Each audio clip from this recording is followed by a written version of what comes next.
What's going on YouTube, and welcome back to another episode here at WILDMAN Lifts. I'm your host, WILDMAN. Now on tonight's episode, yes, it is the evening time. I'm going to be doing the bench press. I'm going to be using the axle bar, something that I like to throw in occasionally on my training, just to kind of switch up the continuous barbell pushing. It gets kind of boring.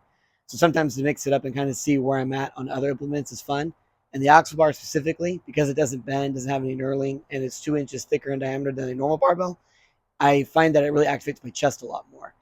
But I kind of want to see where I'm at with it, and I'm not quite sure what I want to do with this yet. So whatever I decide to do with it, you're going to find out along with me. Now, we've been having some on and off rainstorms where I'm living, and so as a result, it's very wet and very cold out here. So it's going to be important that I keep my body warm, and I like to do that through giant set training. So I'm also going to be doing that in conjunction with the axle bar bench press. So let's pop into today's workout, see what we got going on. Alrighty, now for today's strength giant set, I'm going to be using that axle bar, which is thicker in diameter, about 2 inches thicker than a barbell, has no knurling, and doesn't bend, and the ends do not rotate. This thing is just a giant pipe. Weighs about 30 pounds, so the gym math is going to be a little bit off. And as I'm going up in weight, I'm also going to be doing the pull-off press. Great exercise to do to activate your obliques. And if you do them for reps like I'm doing, you'll definitely feel the burn as you do them on each side. And I'm going to be doing some jump ropes as well. This is just great to kind of keep my shoulders and everything nice and warm, but also get some conditioning and some timing as I'm going up in weight. That's going to be the strength giant set for the day. And if you want to get better at the bench press, you definitely need to use implements that are different than a barbell. I like to use the axle bar. I also have a multi-grip bar, and that's a great thing to use if you want to get better at the bench press. And I think you've seen some of my last videos where there's a pesky barbell that I really don't like to use at this one gym that is at my job, because that bar is thinner in diameter and is very whippy, which actually makes it a lot harder to bench press on because you have to be in a lot more control. So I actually like to train on that thing, even though that barbell and I are mortal enemies. It stimulates the chest in a different way and overall improves the bench press. Because you see, if you just keep using a barbell every single time you come to the gym, eventually you're just going to plateau and you might actually go backwards in progress. You could still use a barbell and change it up by putting it on a pin press, for example, where you're only hitting the triceps a lot more at a dead stop. You could do floor presses where you lay on the floor and you're keeping your legs out of it completely. You can use bands, chains, anything you really want. But the bottom line is, if all you have is a barbell, there's plenty of things you can do and add that will make it a different kind of stimulus for the chest if you don't have specialty bars. But the idea is you do all of these things and it will carry over into the barbell, because you're not going to plateau on that barbell if you keep changing the stimulus in your bench press technique. So now, as I'm coming up to my top set, I didn't really know what I wanted to do at the start of this workout, but I decided that I was going to go for a 2-rep max, since I was doing 2 reps all the way up to this weight. So 330 pounds, not a problem for 1 rep, but 2 reps, that's a big problem. Second reps are always harder on the bench press. So the first one goes up pretty decently, but for the second one, I got stuck in the middle, and I had to reach down into hell, choke out the devil, and steal some hellfire and bring it back up to finish that rep. But I was able to do it, and that's the most weight I've ever done for 2 reps, actually ever, even on a barbell and on an axle bar. All right, so that was close, wasn't it? And don't you worry. People always worry about that I'm working out by myself, but I've got these safety guards right here. So that would have laid very neatly on there if I needed to bail on that lift. And that's actually saved my life a million times. So, and they're still sturdy. They're very secure. So don't worry about that. I'm not going to die out here alone, at least not from benching.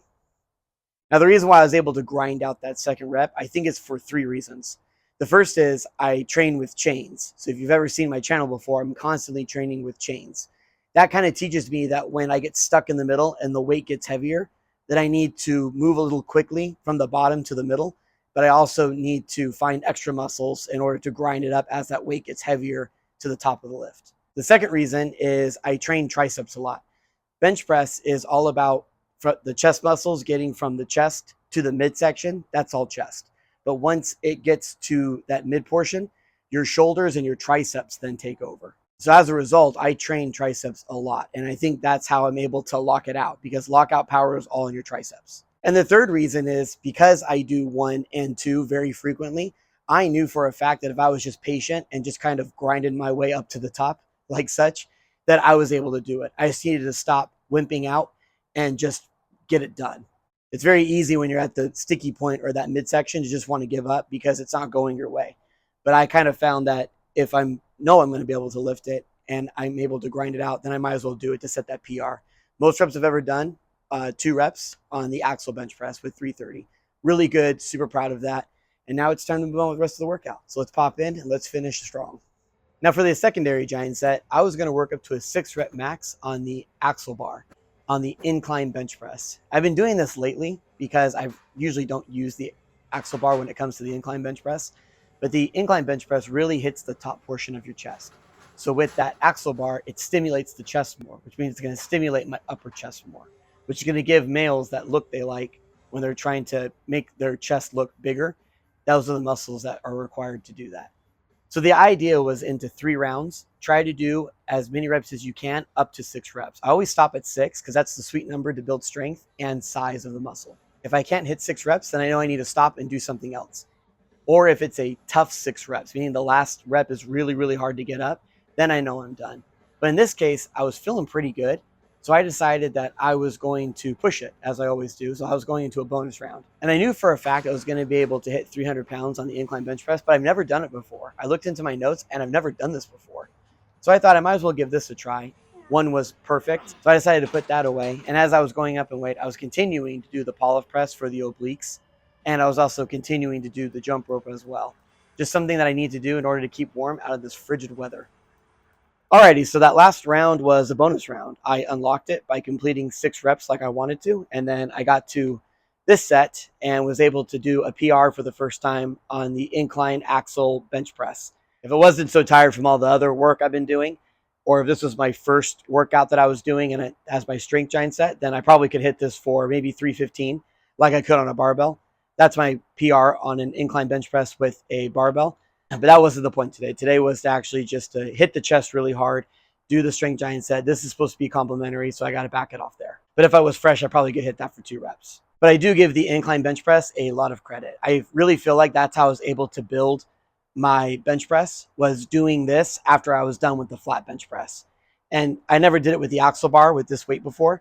And I could say that it definitely taxes your chest a lot more because of that thick diameter. It definitely puts a bigger stimulus on it. So this is something that was surprisingly harder to do as a result, but I'm glad that it went up and it was not too much of a grind. And typically another thing that I do is I usually do 6 reps on the secondary set. So usually I start with 6 reps on a lightweight and I just keep building up until I can't do 6 reps anymore. Now that was a struggle, I'm going to move on to something else. And it's getting kind of cold out here. It's getting kind of late and I have things I need to do. So I'm just going to move to the accessory giant set and I'm really going to try to finish off my chest, my triceps, and I'm also going to try to finish some rotator cuff stuff as well to make sure I don't get any shoulder impingements. So let's jump into that right now. So I did do an assistance giant set and I did an accessory giant set as well. And what I did was I worked up, and this is my top set right here, to a max kettlebell overhead tricep extension. Something that I like to do typically on my bench press days because this is a huge movement to do for overhead pressing, but also I need to hit the triceps in a different way. Since I was doing the bench press and I was laying horizontal, now I want to stand vertical and hit it in kind of the same direction.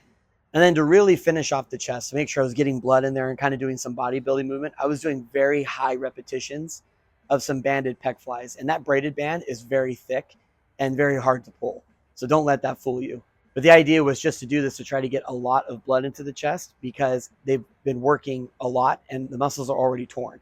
So now I want to pump blood in there to make sure that they get nice and big. And then I would immediately move into, I don't really know what these are called, chest ups. I don't really know. But the idea is you keep your arms straight and you keep your hands supinated and then you bring them up to your chest level.